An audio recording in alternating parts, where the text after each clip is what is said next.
शांति। आज है 17 फरवरी 2024 की साकार मुरली है। बाबा बोले, मीठे बच्चे, पावन बनने के लिए एक है याद का बल, दूसरा है सजाओं का बल। तुम्हें याद के बल से पावन बन ऊंच पद पाना है। आज का प्रश्न है, बाप रूहानी सर्जन है, वह तुम्हें कौन सा धीरज देने आए हैं? उत्तर है, जैसे वह सर्जन रोगी को धीरज देते हैं कि अभी बीमारी ठीक हो जाएगी, ऐसे रूहानी सर्जन भी तुम बच्चों को धीरज देते हैं। बच्चे, तुम माया की बीमारी से घबराओ नहीं। सर्जन दवा देते हैं तो ये सब बीमारियां बाहर निकलेंगी। जो ख्यालात अज्ञान में भी नहीं आए होंगे वे आएंगे, लेकिन तुम्हें सब सहन करना है। थोड़ा मेहनत करो, तुम्हारे अब सुख के दिन आए के आए। ओम शांति। बेहद का बाप सभी बच्चों को समझाते हैं, तुम सबको पैगाम पहुंचाना है कि अब बाप आए हैं। बाप धीरज दे रहे हैं क्योंकि भक्ति मार्ग में बुलाते हैं। बाबा आओ, लिबरेट करो, दुख से छुड़ाओ। तो बाप धीरज देते हैं, बाकी थोड़े रोज हैं। कोई की बीमारी छूटने पर होती है तो कहते हैं अब ठीक हो जाएगी। बाप बच्चों को भी समझाते हैं कि इस छीछी दुनिया में बाकी थोड़ा रोज है, फिर हम नई दुनिया में जाएंगे। उसके लिए हमको लायक बनना है, फिर कोई भी रोग आदि तुमको सताएंगे नहीं। बाप धैर्य देकर कहते हैं, थोड़ी मेहनत करो, और कोई नहीं जो ऐसे धीरज दे। तुम ही तमो प्रधान हो गए हो, अब बाप आए हैं तुमको फिर से सतो प्रधान बनाने के लिए। अभी सभी आत्माएं पवित्र बन जाएगी, कोई योग बल से, कोई सजाओं के बल से। सजाओं का भी बल है ना। सजाओं से जो पवित्र बनेंगे उनका पद कम हो जाएगा। तुम बच्चों को श्रीमत मिलती रहती है। बाप कहते हैं, मामेकम याद करो, तुम्हारे सब पाप भस्म हो जाएंगे। अगर याद नहीं करेंगे तो पाप 100 गुना बन जाएगा, क्योंकि पाप आत्मा बन तुम मेरी निंदा कराते हो। मनुष्य कहेंगे, इनको ईश्वर ऐसी मत देते हैं जो आसुरी चलन दिखाते हैं। लाही चाड़ी अर्थात उतार चढ़ाव भी होता है।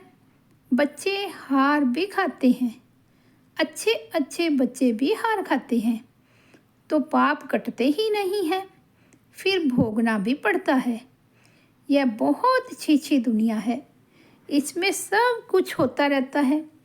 बाप को बुलाते ही हैं कि बाबा आकर हमको भविष्य नई दुनिया के लिए रास्ता बताओ। बाबा जानते हैं उस तरफ है पुरानी दुनिया, इस तरफ है नई दुनिया। तुम हो नैया, अब तुम पुरुषोत्तम बनने के लिए चल रहे हो। तुम्हारा इस पुरानी दुनिया से लंगर उठ गया है, तो जहाँ जा रहे हो उस घर को ही याद करना है। बाप ने कहा है, मेरे को याद करने से तुम्हारी कट उतरेगी। या तो है योग बल या सजाएं। हर एक आत्मा पवित्र तो जरूर बनती है। पवित्र बनने बगैर वापस तो कोई जा नहीं सकते। सबको अपना अपना पार्ट मिला हुआ है। बाप कहते हैं, यह है तुम्हारा अंतिम जन्म। मनुष्य कहते हैं, कलयुग अर्जुन छोटा बच्चा है। बाप कहते हैं, यह है तुम्हारा अंतिम जन्म, लेकिन मनुष्य क्या कहते हैं कि कलयुग अभी छोटा बच्चा है। गोवा मनुष्य अभी इससे भी और दुखी होंगे। तुम संगम युगी ब्राह्मण समझते हो, यह दुख धाम तो अभी खत्म होना है। बाप धीरज देते हैं। कल पहले बाप ने कहा था, मामेकम, मुझे याद करो तो पापों की कट उतर जाएगी। यह मैं गारंटी करता हूँ। यह भी समझाते हैं कलयुग का विनाश जरूर होना है और सतयुग भी जरूर आना है। खातरी मिलती है, बच्चों को निश्चय भी है, परंतु याद न ठहरने कारण कोई ना कोई विक्रम कर लेते हैं। कहते हैं बाबा, क्रोध आ जाता है, इसको भी भूत कहा जाता है। 5 भूत दुख देते हैं। इस कारण इस रावण राज्य में यह पिछाड़ी का हिसाब किताब भी चुकतू करना है। जिसको आगे कभी काम विकार नहीं सताता था, उसको भी बीमारी इमर्ज हो जाती है। कहते हैं आगे तो ऐसा विकल्प कभी नहीं आया, अब क्यों सताता है? ये ज्ञान है ना। ज्ञान सारी बीमारी को बाहर निकालता है, भक्ति सारी बीमारी को नहीं निकालती। ये है ही अशुद्ध विकारी दुनिया। 100% अशुद्धता है। 100% पति से फिर 100% पावन होना है। 100% भ्रष्टाचारी से 100% पावन श्रेष्ठाचारी दुनिया बननी है। बाप कहते हैं मैं आया हूँ तुम बच्चों को शांति धाम सुख धाम ले चलने के लिए। तुम मुझे याद करो और सृष्टि चक्र को फिराओ। कोई भी विक्रम नहीं करो। जो गुण इन देवताओं में हैं, ऐसे गुण धारण करने हैं। बाबा कोई तकलीफ नहीं देते हैं। कोई कोई घरों में भी इवल सोल होती है तो आग लगा देती है, नुकसान करती है। इस समय मनुष्य ही सब इवल है ना। स्थूल में भी कर्म भोग होता है। आत्मा 1-2 को दुख देती है। शरीर द्वारा शरीर नहीं है तो भी दुख देती है। बच्चों ने देखा है जिसको घोस्ट कहते हैं, वह सफ़ेद छाया माफिक देखने में आती है, परंतु उनका कुछ ख्याल नहीं करना होता है। तुम जितना बाप को याद करेंगे उतना यह सब खत्म होते जाएंगे। यह भी हिसाब किताब है ना। घर में बच्चियां कहती है हम पवित्र रहना चाहती हैं, ये आत्मा कहती है, और जिसमें ज्ञान नहीं है वह कहते हैं पवित्र नहीं बनो। फिर झगड़ा हो पड़ता है, कितना हंगामा होता है। अब तुम पवित्र आत्मा बन रहे हो, वह है अपवित्र, तो दुख ही देते हैं। है तो आत्मा ना। उनको कहा जाता है इवल आत्मा। शरीर से भी तो बिगड़ शरीर भी दुख देते हैं। ज्ञान तो सहज है, सब दर्शन चक्रधारी बनना है। बाकी मुख्य है पवित्रता की बात। इसके लिए बाप को खुशी से याद करना है। रावण को इवल कहेंगे ना। इस समय यह दुनिया है ही इवल। एक दोस्त से अनेक प्रकार के दुख पाते रहती है। इवल पतित को कहा जाता है। पतित आत्मा में भी 5 विकार अनेक प्रकार के होते हैं। कोई में विकार की आदत, कोई में क्रोध की आदत, कोई में तंग करने की आदत, कोई में नुकसान करने की आदत होती है। कोई में विकार की आदत होगी तो विकार ना मिलने कारण क्रोध में आकर बहुत मारते भी हैं। यह दुनिया ही ऐसी है। तो बाप आकर धीरज देते हैं, हे आत्माएं बच्चों धीरज धरो, मुझे याद करते रहो और दैवी गुण भी धारण करो। ऐसे भी नहीं कहते हैं कि धंधा आदि नहीं करो। जैसे मिलिट्री वालों को लड़ाई में जाना पड़ता है तो उन्हों को भी कहा जाता है शिव बाबा की याद में रहो। गीता के अक्षरों को उठाए वे समझते हैं हम युद्ध के मैदान में मरेंगे तो स्वर्ग में जाएंगे, इसलिए खुशी से लड़ाई में जाते हैं। परंतु वह तो बात ही नहीं। अब बाबा कहते हैं तुम स्वर्ग में जा सकते हो, सिर्फ शिव बाबा को याद करो। याद तो एक शिव बाबा को ही करना है तो स्वर्ग में जरूर जाएंगे। जो भी आते हैं भल फिर जाकर पतित बनते हैं तो भी स्वर्ग में जरूर आएंगे। सजाएं खाकर पावन बनकर फिर भी आएंगे जरूर। बाप रहम दिल है ना। बाप समझाते हैं कोई विक्रम न करो तो विक्रमाजीत बनेंगे। यह लक्ष्मी नारायण विक्रमाजीत है ना। फिर रावण राज्य में विक्रमी बन जाते हैं। विक्रम संवत शुरू होता है ना। मनुष्यों को तो कुछ भी पता नहीं है। तुम बच्चे अभी जानते हो ये लक्ष्मी नारायण विक्रमाजीत बने हैं। कहेंगे विक्रमाजीत नंबर 1। फिर 2500 वर्ष के बाद विक्रम संवत शुरू होता है। मोह जीत राजा की कहानी है ना। बाप कहते हैं नष्टो मोहा बनो, मामेकम याद करो तो पाप कटेंगे। जो 2500 वर्ष में पाप हुए हैं वे 50-60 वर्ष में तुम स्वयं को सतो प्रधान बना सकते हो। अगर योग बल नहीं होगा तो फिर नंबर पीछे हो जाएंगे। माला तो बहुत बड़ी है। भारत की माला तो खास है, जिस पर ही सारा खेल बना हुआ है। इसमें मुख्य है याद की यात्रा, और कोई तकलीफ नहीं है। भक्ति में तो अनेकों से बुद्धि योग लगाते हैं। यह सब है याद की यात्रा, और कोई तकलीफ नहीं है। भक्ति में तो बाबा कहते अनेकों से बुद्धि योग लगाते हैं। ये सब है रचना उनकी याद से, जिसका भी कल्याण नहीं होगा। किसका भी कल्याण नहीं होगा। बाप कहते हैं किसको भी याद नहीं करो। जैसे भक्ति मार्ग में पहले तुम भक्ति करते थे, अब फिर पिछाड़ी में भी मुझे याद करो। बाप कितना क्लियर समझाते हैं। आगे थोड़े ही जानते थे, अभी तुमको ज्ञान मिला है। बाप कहते हैं और संग तोड़ एक संग जोड़ो तो योग अग्नि से तुम्हारे पाप भस्म हो जाएंगे।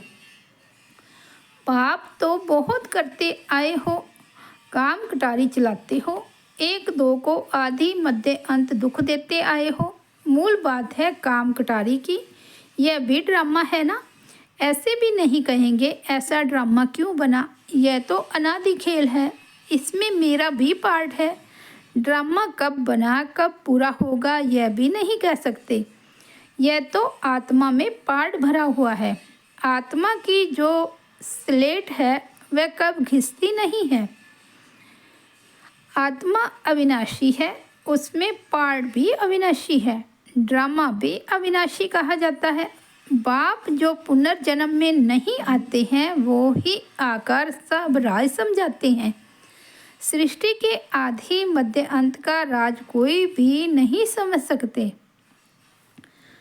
और ना कोई आकर समझा सकते। एक बाप ही आकर सृष्टि के आदि मध्य अंत का राज समझाते हैं।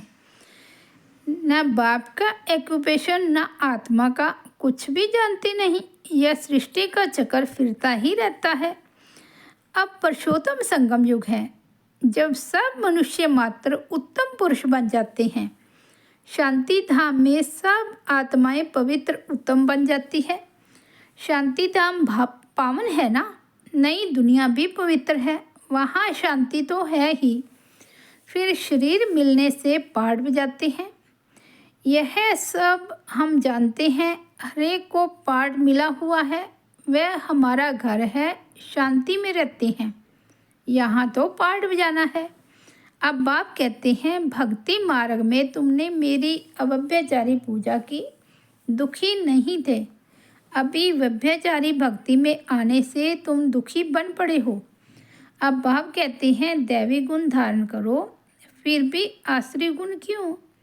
बाप को बुलाया कि हमको आकर पावन बनाओ, फिर पतित क्यों बनते हो। उसमें भी खास काम को जरूर जीतना है तो तुम जगत जीत बनेंगे। मनुष्य तो भगवान के लिए कह देते हैं आपे ही पूज्य आपे ही पुजारी, गोवा उनको नीचे ले आते हैं। ऐसे पाप करते करते महाविकारी दुनिया बन जाती है। गरुड़ पुराण में भी रौरव नरक कहते हैं, जहाँ बिच्छू टिंडन सब काटते रहते हैं। शास्त्रों में क्या क्या बैठ दिखाया है यह भी बाप ने समझाया है। ये शास्त्र आदि सब भक्ति मार्ग के हैं, इनसे कोई भी मेरे साथ नहीं मिलते हैं और ही तमो प्रधान बन पड़े हैं। इसलिए मुझे बुलाते हैं कि आकर पावन बनाओ तो पतित ठहरे ना। मनुष्य तो कुछ भी समझते नहीं है। जो निश्चय बुद्धि है वह तो विजयी हो जाते हैं। रावण पर विजय पाकर राम राज्य में आ जाते हैं। बाप कहते हैं काम पर जीत पाओ, इस पर ही हंगामा होता है। गाते हैं अमृत छोड़ विष क्यों खाते हो। अमृत नाम सुनकर समझते हैं गौमुख से अमृत निकलता है। अरे गंगा जल को थोड़े ही अमृत कहा जाता है, यह तो ज्ञान अमृत की बात है। स्त्री पति के चरण धोकर पीती है, उसको भी अमृत समझते हैं। अगर अमृत है तो फिर हीरे समान बने ना। यह तो बाप ज्ञान देते हैं जिससे तुम हीरे जैसा बनते हो। पानी का नाम कितना बाला कर दिया है। तुम ज्ञान अमृत पिलाते, वे पानी पिलाते हैं। तुम ब्राह्मणों का किसको भी पता नहीं है, वे कौरव पांडव कहते हैं। तुम पांडवों को ब्राह्मण थोड़े ही समझते हो।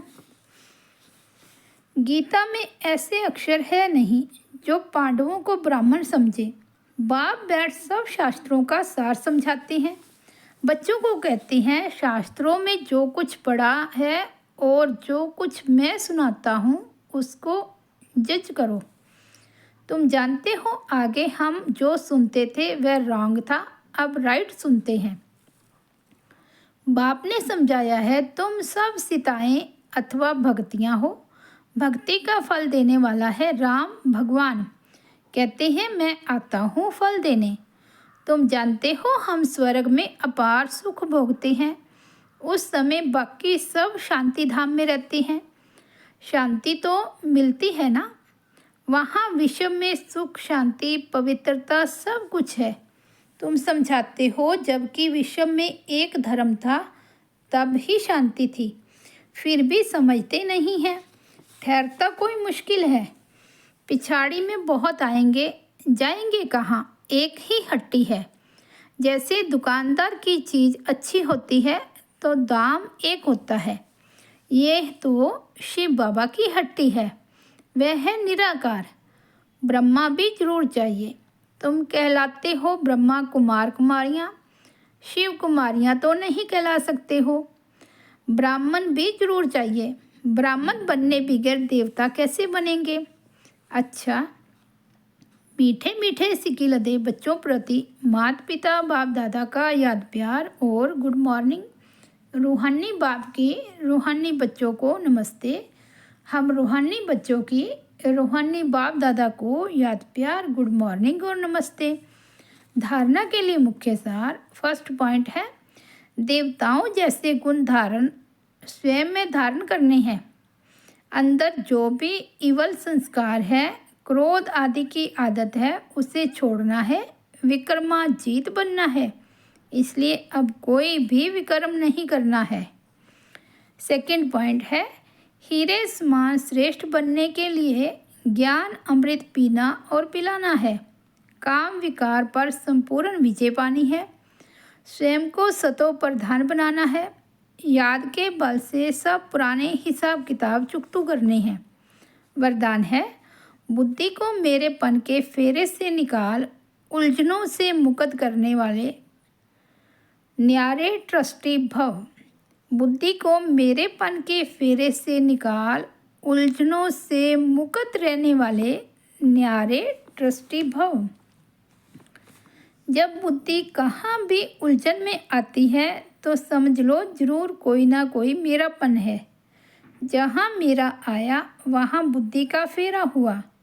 गृहस्थी बनकर सोचने से गड़बड़ होती है, इसलिए बिल्कुल न्यारे और ट्रस्टी बन जाओ। यह मेरापन, मेरा नाम खराब होगा, मेरी ग्लानि होगी, यह सोचना ही उलझना है। फिर जितना सुलझाने की कोशिश करेंगे उतना उलझते जाएंगे। इसलिए ट्रस्टी बन इन उलझनों से मुक्त हो जाओ। भगवान के बच्चे कभी उलझनों में नहीं आ सकते। आज का स्लोगन है बड़े बाप के बच्चे हो, इसलिए ना तो छोटी दिल करो और ना छोटी बातों में घबराओ।